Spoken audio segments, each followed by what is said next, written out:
सफेद रोशनी धीरे धीरे फीकी पड़ने लगी और राज की सांसें तेज हो गई। उसकी धड़कनें इतनी तेज थी कि उसे लग रहा था जैसे उसका दिल किसी महाकाव्य युद्ध की तैयारियां कर रहा हो। पूरी दुनिया एक पल के लिए ठहर गई थी, जैसे ब्रह्मांड खुद उसके इस नए स्वरूप को स्वीकार कर रहा हो। उसके शरीर में अनजान शक्ति की लहरें दौड़ रही थी। उसकी हथेलियां हल्की नीली आभा से चमक रही थी और अंगुलियों के सिरे से उठती ऊर्जा की किरणें जैसे हवा में कंपन पैदा कर रही थी। उसकी नसों में अब केवल रक्त नहीं, बल्कि कोई दिव्य ऊर्जा प्रवाहित हो रही थी। ये सब क्या हो रहा है? राज ने खुद से बुदबुदाया, लेकिन इस प्रश्न का उत्तर देने वाला वहां कोई नहीं था। उसने अपने शरीर को देखा। पहले जो हाथ पैर कमजोर लगते थे, अब वे मजबूत और नुकीली मांसपेशियों से भरे थे। उसकी छाती चौड़ी हो गई थी और उसका पूरा शरीर अब किसी अनुभवी योद्धा की तरह शक्तिशाली लग रहा था। राज ने झील में झांका और जब उसकी आंखें पानी में अपने प्रतिबिंब से मिली तो वो दंग रह गया। ये मैं हूं। उसका सावला साधारण चेहरा अब नुकीले जबड़े, तेज नाक और सुनहरी आंखों वाले एक दिव्य योद्धा की तरह दिख रहा था। उसकी आंखें अब किसी इंसान की नहीं, बल्कि किसी देवता की तरह चमक रही थी। उसकी पूरी उपस्थिति में एक आकर्षण था, मानो स्वयं नियति ने उसे इस शक्ति के लिए चुना हो।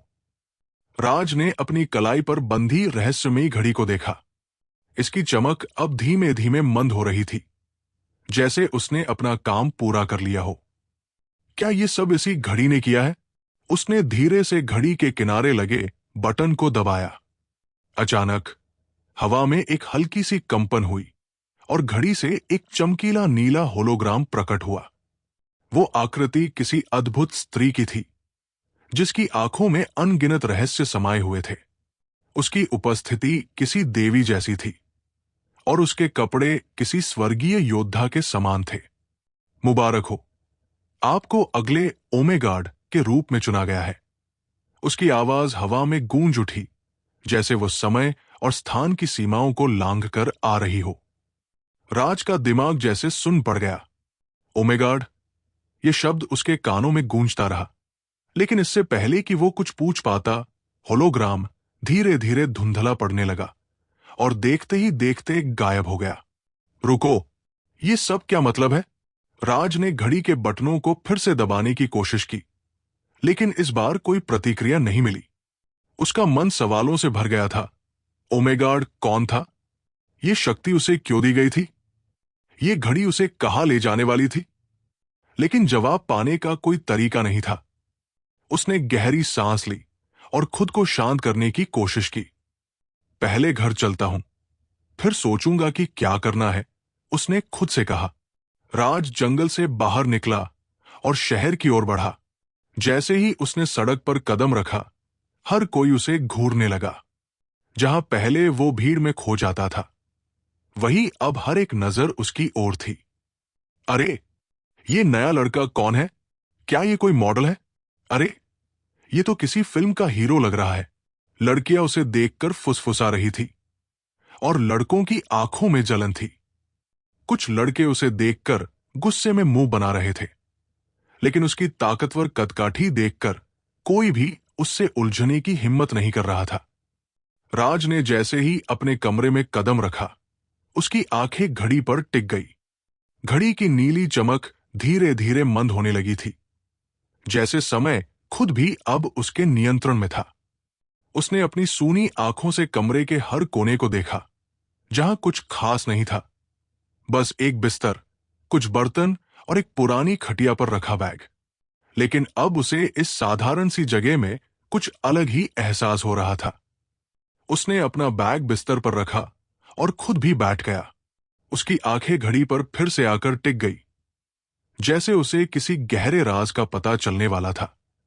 लेकिन उसका दिमाग हलचल से भर गया था। क्या ये सब सच है? क्या ये मेरी नई पहचान है? वो खुद से बुदबुदाया।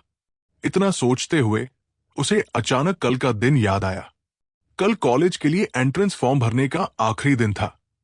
उसने घड़ी की और एक नजर डाली, फिर एक गहरी सांस ली और सोचा, अभी तो बहुत कुछ समझ नहीं आ रहा, लेकिन फिर भी आज कॉलेज आना है। उसने बिस्तर पर लेटकर आंखें बंद की और जल्द ही उसकी आंखें नींद की गिरफ्त में चली गई। लेकिन आज की रात उसे कोई साधारण सपना नहीं आया। उसकी आंखों के सामने अनगिनत आकृतियां, रंग बिरंगे संसार और अनदेखी शक्तियां घूमने लगी। वो देख रहा था जैसे कोई गहरी खाई में गिरता जा रहा हो और आसमान से उसे एक दिव्य शक्ति का एहसास हो रहा हो। अगला दिन, सूरज की पहली किरणें आसमान में हल्का सुनहरा रंग घोल रही थी। हल्की ठंडी हवा खिड़की से होकर कमरे में प्रवेश कर रही थी। लेकिन बिस्तर पर लेटा हुआ राज अब नींद से बहुत दूर था। उसकी सांसें स्थिर थी, लेकिन मन अशांत। बीती रात की घटनाएं अब भी उसकी आंखों के सामने घूम रही थी। वो सफेद रोशनी, कलाई पर बंधी रहस्यमयी घड़ी और वो स्त्री की रहस्यमयी आवाज। मुबारक हो, आपको अगले ओमेगाड के रूप में चुना गया है। उसका हृदय फिर से तेजी से धड़कने लगा। उसने धीरे से अपनी कलाई को देखा। घड़ी अब भी वही थी, एक ठंडी रहस्यमयी चमक से झिलमिलाती हुई। ये कोई साधारण घड़ी नहीं थी, ये भाग्य का एक संदेश था। लेकिन सबसे अधिक हैरान करने वाली बात यह थी कि उसका शरीर पूरी तरह बदल चुका था। उसकी मांसपेशियां अब कसी हुई और सख्त हो चुकी थी। उसकी त्वचा अब पहले जैसी सामान्य नहीं थी, बल्कि उसमें एक अलौकिक आभा थी। क्या यह सब एक सपना था? लेकिन नहीं। उसका बदला हुआ शरीर और हथेलियों में बहती हल्की ऊर्जा इस बात का प्रमाण थे कि यह कोई कल्पना नहीं थी। राज ने घड़ी को थोड़ा और ध्यान से देखा। अगर यह शक्ति मुझे दी गई है तो इसका कोई उद्देश्य भी होगा। लेकिन क्या? अचानक उसे याद आया, आज कॉलेज में प्रवेश फॉर्म भरने का आखिरी दिन था। चाहे कुछ भी हो, पहले कॉलेज आना होगा, बाकी चीजें बाद में देखी जाएंगी। राज जल्दी से उठा और नहाने के लिए बाथरूम की ओर बढ़ा।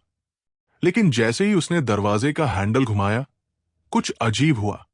दरवाजा हल्की सी झटके के साथ दीवार से जा टकराया, मानो किसी विशाल शक्ति ने उसे धक्का दिया हो।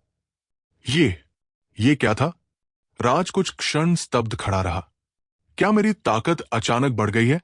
उसने धीरे से अपनी मुट्ठी बंद की। उसकी हथेलियों में कुछ कंपन हुआ और वो हल्की ऊर्जा की लहर महसूस कर सकता था। ये शक्ति अब उसकी धमनियों में दौड़ रही थी। लेकिन अब सोचने का समय नहीं था। वो सफेद शर्ट और काली जींस पहनकर तैयार हुआ। उसकी कलाई पर वही रहस्यमयी घड़ी चमक रही थी, मानो ये उसके भीतर प्रवाहित हो रही शक्ति को नियंत्रित कर रही हो। राज का कॉलेज उसके घर से काफी दूर था। वहां पहुंचने के लिए उसे पहले बस पकड़नी थी, फिर ट्रेन लेनी थी और अंत में थोड़ी पैदल यात्रा करनी थी। आमतौर पर यह सफर 2 घंटे लंबा होता था, लेकिन आज कुछ अलग महसूस हो रहा था। जब वो बस स्टॉप पर पहुंचा तो उसने महसूस किया कि वो पहले से कहीं तेज और हल्का महसूस कर रहा था। जैसे ही बस आई, वो सहजता से चढ़ गया और एक कोने में बैठ गया। बस की खिड़की से बाहर देखते हुए वो इस नई शक्ति के बारे में सोचने लगा। अगर ये शक्ति मेरे अंदर समा चुकी है तो मुझे इसे नियंत्रित करना सीखना होगा। लगभग 2 घंटे बाद जब वो कॉलेज के मुख्य द्वार पर पहुंचा तो उसने महसूस किया कि उसके चारों ओर का माहौल बदला हुआ था।